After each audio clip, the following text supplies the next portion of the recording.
مکہ میں قیافہ شناس آتے، لوگ اپنے بچوں کو ان کے پاس لے کر جاتے ہیں، قیافہ شناس اپنے علم سے بچوں کا مستقبل بتاتے ہیں۔ آج کا عنوان ہے یہ راہ گزر بھی تیرے انتظار میں تھی۔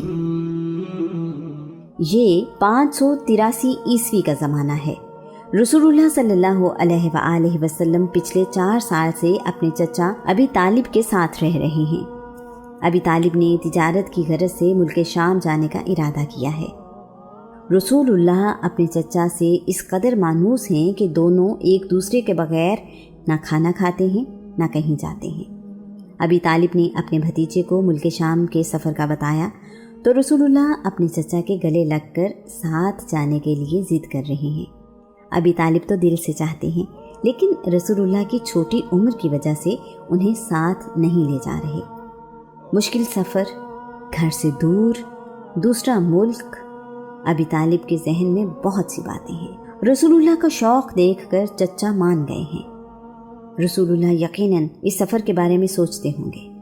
ان دنوں شام کوئی سلطنت نہیں بلکہ سلطنت روم کا ایک صوبہ ہے۔ اس دور کے شام میں آج کے ملک اردن، فلسطین، اسرائیل اور لبنان شامل تھے۔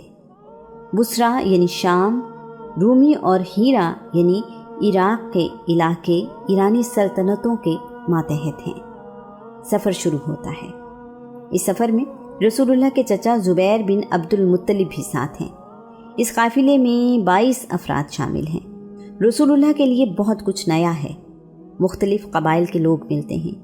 راستہ اور سفر نیا ہے۔ رسول اللہ بڑے شوق سے دیکھ اور سیکھ رہے ہیں۔ انہیں لوگوں کے ساتھ ملنے اور وقت گزارنے کا موقع بھی مل رہا ہے۔ سفر کی آسانیوں اور مشکلات کا بھی اندازہ ہو رہا ہے۔ مختلف رنگوں اور نوع کے انسان ملے ہیں۔ لوگوں کو تجارت کرتے ہوئے قریب سے دیکھنے کا موقع ہے۔ اس وقت رسول اللہ کی عمر 12 سال 2 مہینے اور 10 دن ہے۔ ایسی بہت سی چیزیں دیکھی ہیں جو مکہ میں نہیں دیکھی۔ بہت سے ملکوں سے آئے ہوئے لوگ ہیں، مختلف زبانیں بولتے ہیں، لباس بھی مختلف انداز کا پہنے ہوئے ہیں۔ سفر کرتے کرتے یہ قافلہ یثرب، تیمہ اور دومت الجندل سے ہوتا ہوا شام کے شہر بصرہ پہنچا ہے، جو دمشق سے عمان کے راستے میں واقع ہے۔ بصرہ خوران کا مرکزی شہر ہے۔ تورات میں اس شہر کا نام باشان بتایا گیا ہے۔ یہ سفر 2000 کلومیٹر لمبا ہے اور یہ سفر تقریباً 50 دن جاری رہا۔ عرب سے آنے والے تاجر بصرہ شہر کے باہر ہی رکا کرتے ہیں۔ شاید آج کے زمانے کے مطابق یہ کوئی ڈھابا یا ٹرک ہوٹل تھا۔ وہاں عرب کے تاجر اپنی تھکن اتارتے ہیں، رات وہیں رکتے اور اپنے کاروبار کی تیاری کرتے ہیں۔ ملک شام میں تجارتی سرگرمیوں سے پہلے یہ آخری پڑاؤ ہے۔ یہاں ایک بہت بڑا درخت ہے جس کی ٹھنڈی چھاؤں مکہ سے آنے والوں کو اپنی آغوش میں لے لیتی ہے۔ اس کے قریب ہی ایک عیسائی راہب بھی رہتا ہے۔ یہ جگہ صدیوں سے عیسائی راہبوں کے پاس ہے۔ ایک راہب وفات پاتا ہے تو اس کی جگہ کوئی دوسرا یہاں آ کر رہنے لگتا ہے۔ عیسائی راہبوں کے یہاں رہنے کی بنیادی وجہ یہ ہے کہ ان کے علم کے مطابق اس کائنات کے آخری نبی کو یہاں سے گزرنا ہے۔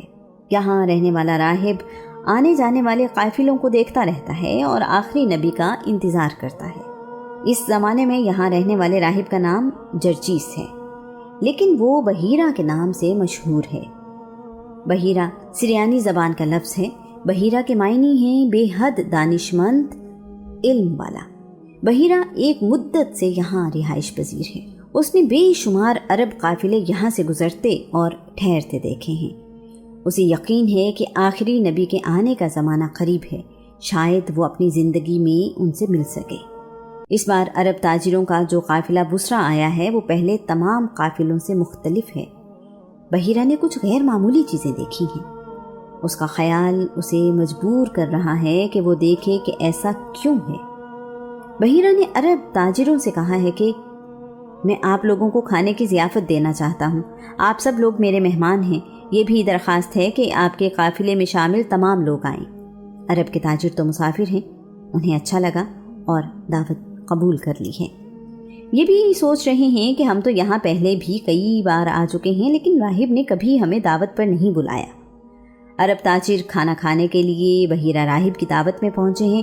بحیرہ راہب نے سب لوگوں سے فردن ملاقات کی ہے۔ بحیرہ جو ڈھونڈ رہا ہے وہ اسے نظر نہیں آیا۔ جن لوگوں سے اب تک وہ مل چکا ہے ان میں کچھ غیر معمولی نہیں ہے۔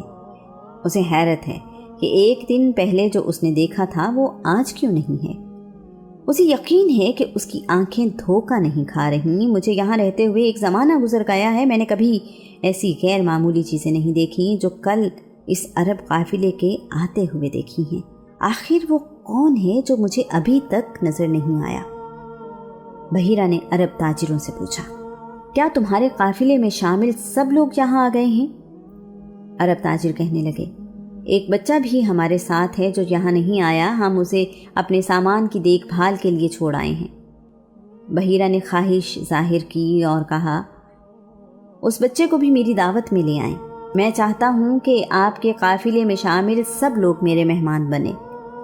ہوا کچھ یوں کہ جب ان تاجروں کا قافلہ اس پڑاؤ کی طرف بڑھ رہا تھا تو بحیرہ نے دیکھا کہ بادل کا ایک ٹکڑا ان لوگوں پر سایہ کیے ہوئے ہے۔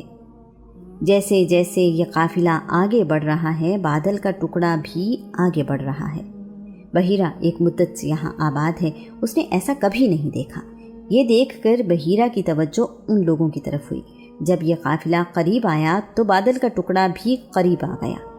بحیرہ نے غور کیا تو بادل کا ٹکڑا پورے قافلے پر سایہ کیے ہوئے نہیں تھا، بلکہ سایہ ایک دو لوگوں کے سر پر تھا۔ قافلہ رکا تو بادل بھی رک گیا۔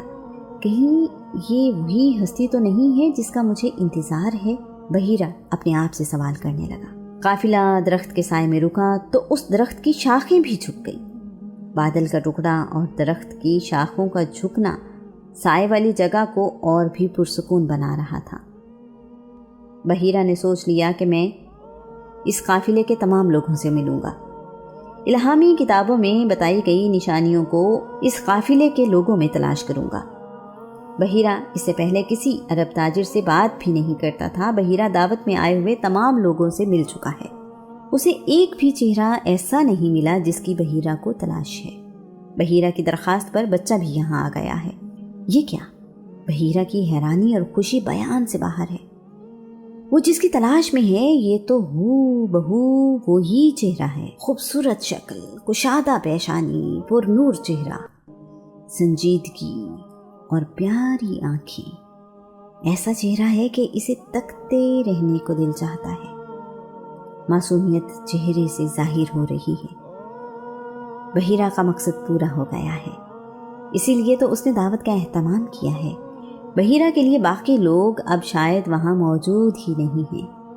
نہ اسے عرب کے تاجروں میں کوئی اور خوبصورت نظر آ رہا ہے، نہ شناسا، نہ کوئی بڑا تاجر، نہ ہی کوئی باروک۔ اسے تو زندگی بھر کی محنت وصول ہوتی نظر آ رہی ہے۔ بحیرہ راہب اپنی خوش قسمتی پر نازا ہے۔ اس سے پہلے بھی کئی راہب اس ہستی کا انتظار کرتے کرتے دنیا سے چلے گئے۔ بحیرہ کی ساری توجہ اس بچے کی طرف ہے۔ بحیرہ نے رسول اللہ کو اپنے پاس بٹھا لیا ہے، ان کے ہاتھ اپنے ہاتھوں میں لیتے ہوئے کہا ہے، بیٹا تمہیں لات و عزیٰ کی قسم۔ بحیرہ جانتا ہے کہ عرب کے لوگ لات و عزیٰ کو خدا سمجھتے ہیں۔ میں جو کچھ تم سے پوچھوں سچ بتانا۔ رسول اللہ نے جواب دیا ہے، مجھے لات اور عزیٰ کی قسم نہ دیجیے، خدا کی قسم مجھے جتنی نفرت بتوں سے ہے کسی اور چیز سے نہیں۔ بحیرہ نے کہا، اچھا بیٹا تمہیں خدا کی قسم میرے سوالوں کے جواب سچ سچ دینا۔ رسول اللہ نے کہا، آپ پوچھیں، میں صحیح صحیح جواب دوں گا۔ بحیرہ رسول اللہ سے ان کی زندگی، عادات، مصروفیات، نیند، شوق وغیرہ کے بارے میں سوال کر رہا ہے۔ وہ سوالوں میں کائنات اور خدا کے بارے میں بھی پوچھ رہا ہے۔ بحیرہ اس خوبصورت شخصیت میں کھو گیا ہے جو ابھی اپنے بچپن میں ہے۔ اس کے سوالوں کے جواب اس کی امید سے بڑھ کر ہیں۔ وہ ذہانت اور سنجیدگی سے بہت متاثر ہوا ہے۔ جب بحیرہ کے خیال میں ساری نشانیاں پوری ہو گئیں تو اس نے رسول اللہ سے کہا ہے کہ میں تمہارے کندھے اور گردن دیکھنا چاہتا ہوں۔ بحیرہ نے جب رسول اللہ کے کندھوں کے درمیان نبوت کی نشانی بھی دیکھ لی تو ابی طالب سے پوچھا، آپ کا اس بچے سے کیا رشتہ ہے؟ ابی طالب نے کہا، یہ میرا بیٹا ہے۔ بحیرہ کی تسلی نہیں ہوئی، اس کا علم اور الہامی کتابیں تو کچھ اور بتا رہی ہیں۔ اس نے ابی طالب سے کہا، میرا علم تو مجھے کچھ اور بتاتا ہے۔ ابی طالب بولے، تمہارا علم تمہیں کیا بتاتا ہے؟ بحیرہ نے کہا، اس بچے کو یتیم ہونا چاہیے۔ ابی طالب نے کہا، تم ٹھیک کہتے ہو، یہ میرا بھتیجا ہے اور میرا بھائی وفات پا چکا ہے۔ بحیرہ نے فوراً پوچھا، تمہارے بھائی کی وفات کب ہوئی؟ ابی طالب کہنے لگے، میرا بھائی اپنے بیٹے کے پیدا ہونے سے پہلے ہی فوت ہو گیا تھا۔ بحیرہ کی آنکھوں کی چمک بتا رہی ہے کہ جس ہستی کے لیے وہ یہاں رہتا ہے یہ وہی ہستی ہے۔ بحیرہ نے ابی طالب سے کہا، میں نے جو خوبیاں اور نشانیاں آپ کے بھتیجے میں دیکھی ہیں وہ اس کائنات کے آخری نبی کی نشانیاں ہیں۔ میں نے بادل کو اس کے سر پر سایہ کرتے اور ساتھ چلتے دیکھا ہے۔ اس کا چہرہ وہی ہے جو الہامی کتابوں اور نبیوں نے بیان کیا ہے۔ میرا مشورہ ہے کہ آپ اسے جلد سے جلد مکہ واپس لے جائیں، ایسا نہ ہو کہ یہودی اس کو پہچان لیں اور نقصان پہنچائیں۔ اگر انہوں نے وہ دیکھ لیا جو میں نے دیکھا ہے تو وہ ضرور اسے نقصان پہنچانے کی کوشش کریں گے۔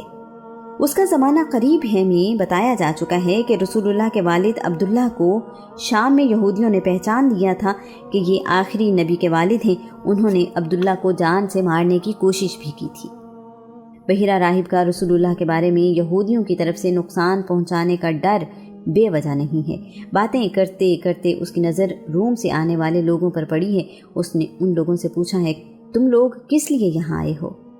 انہوں نے کہا ہے، ہم اس نبی کی تلاش میں نکلے ہیں جس کی خوشخبری تورات اور انجیل میں دی گئی ہے۔ ہمیں پتہ چلا ہے کہ وہ اس مہینے سفر کے لیے نکلا ہے۔ ہم نے اس کی تلاش میں ہر طرف لوگ بھیجے ہیں۔ اگر وہ ہمیں مل جائے تو ہم اسے قتل کر دیں گے۔ بحیرہ نے ان سے پوچھا، کیا تم میں کوئی زیادہ باخبر آدمی نہیں ہے؟ انہوں نے جواب دیا، ہمیں ساری اطلاع ہے۔ بحیرہ نے ان رومیوں سے کہا، خدا کے بندو، اگر خدا کسی کام کا ارادہ کر لے تو کیا دنیا کی کوئی طاقت اسے روک سکتی ہے؟ وہ بولے، ہرگز نہیں۔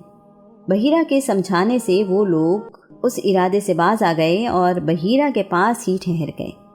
بحیرہ راہب کو انہی لوگوں سے پتہ چلا کہ یہودی آخری نبی کی تلاش میں 7 مختلف راستوں پر انہیں ڈھونڈنے نکلے ہیں۔ قرآن مجید یہودیوں کے رسول اللہ کو پہچاننے کے متعلق کہتا ہے، جنہیں ہم نے کتاب دی وہ بالیقین پہچانتے ہیں کہ یہ سچے نبی ہیں، جس طرح وہ اپنے بیٹوں کو پہچانتے ہیں کہ وہ ان کے اپنے بیٹے ہیں، پھر بھی ان کا ایک گروہ جان بوجھ کر حق کو چھپاتا ہے۔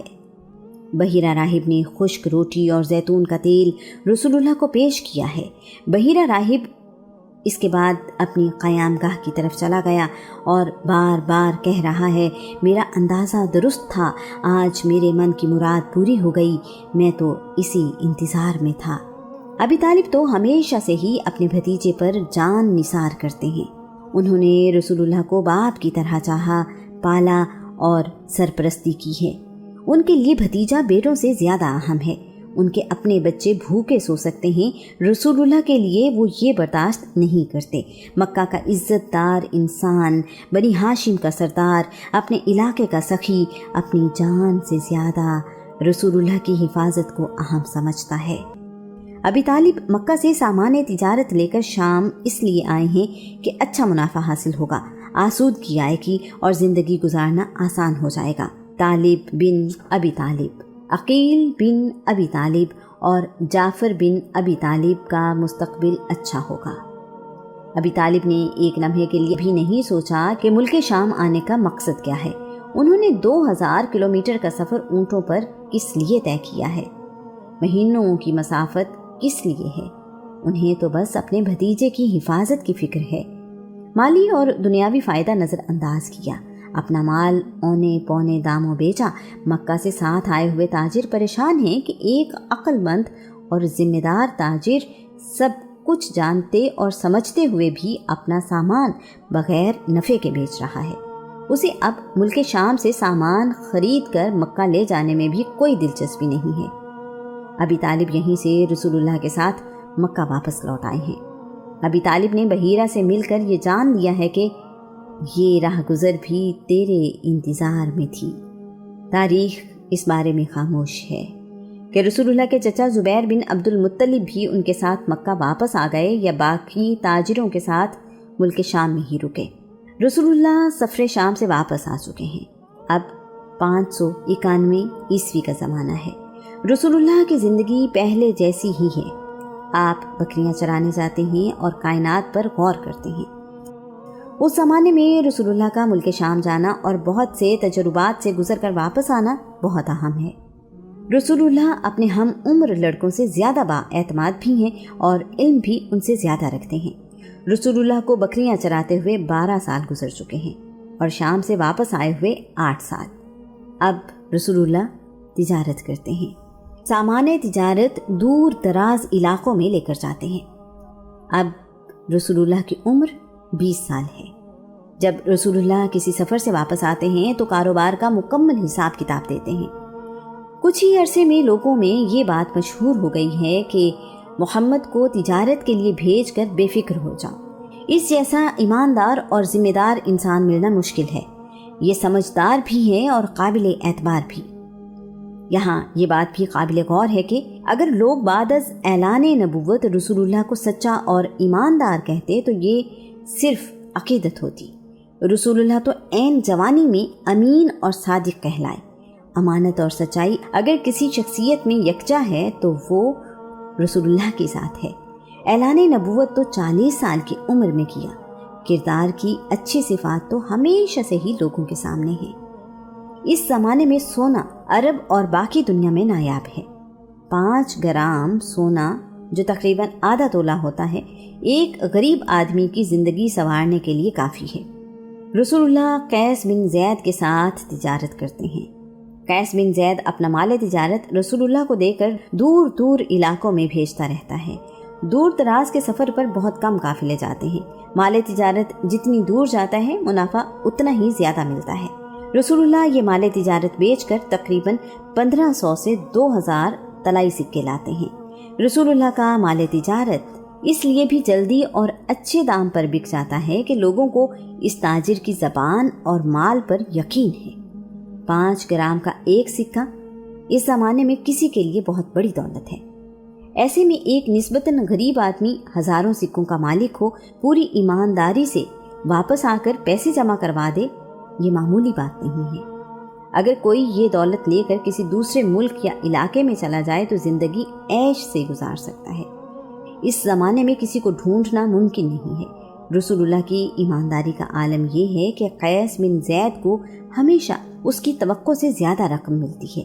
جب رسول اللہ نے قیس بن زید سے تجارت کرنا چھوڑی تو قیس نے کہا، خدا کی قسم اس کے بعد مجھے تم جیسا دیانتدار اور شریف انسان نہیں ملے گا۔ اس کے علاوہ یہاں ایک اور بات بتانا بھی ضروری ہے کہ رسول اللہ جب مال تجارت لے کر جاتے ہیں تو بہت سے دوسرے تاجر بھی اپنا سامان رسول اللہ کے ہاتھ بھیج دیتے ہیں، رسول اللہ کو منافع دینے کی بات بھی کرتے ہیں۔ قیس بن زید کا بیان ہے کہ اگر محمد نے میرے مال کی تجارت کرتے ہوئے کسی اور کا مال بیچا ہے تو اس تاجر سے نہ منافع لیا نہ ہی اس کام کی اجرت لی، حالانکہ یہ محمد کا حق تھا۔ امام احمد بن حنبل کا بیان ہے، رسول اللہ جب سفر سے واپس آتے تو اپنے دوستوں سے ملتے، ان کی خیریت دریافت کرتے۔ اگر محسوس کرتے کہ کسی دوست کی مالی حالت اچھی نہیں تو اپنے منافع میں سے اس کی مدد کرتے۔ رسول اللہ غریب اور بوڑھے لوگوں کی مدد کرتے ہیں، ان کا بوجھ اٹھاتے ہیں۔ اگرچہ رسول اللہ دولت مند نہیں ہیں لیکن سخاوت میں ان سے زیادہ کوئی نہیں ہے۔ حسین بن علی بیان کرتے ہیں، رسول اللہ اپنی آمدنی کو 3 حصوں میں تقسیم کرتے تھے۔ ایک حصہ اللہ کی راہ میں خرچ کرتے، دوسرا حصہ اپنے گھر والوں کو دیتے اور تیسرا حصہ اپنی ذات کے لیے رکھتے تھے۔ رسول اللہ اپنے حصے میں سے ضرورت مندوں میں تقسیم کرتے تھے۔ رسول اللہ جمع نہیں کیا کرتے تھے، نہ ہی رسول اللہ کچھ چھپا کر رکھتے تھے۔ واپس اپنے قبیلے والوں کے پاس جاتا ہے، اپنے قبیلے کے لوگوں کو ساتھ لے کر حملہ کرتا ہے۔ جواب میں اسے مکہ کے قبیلوں کا سامنا کرنا پڑتا ہے۔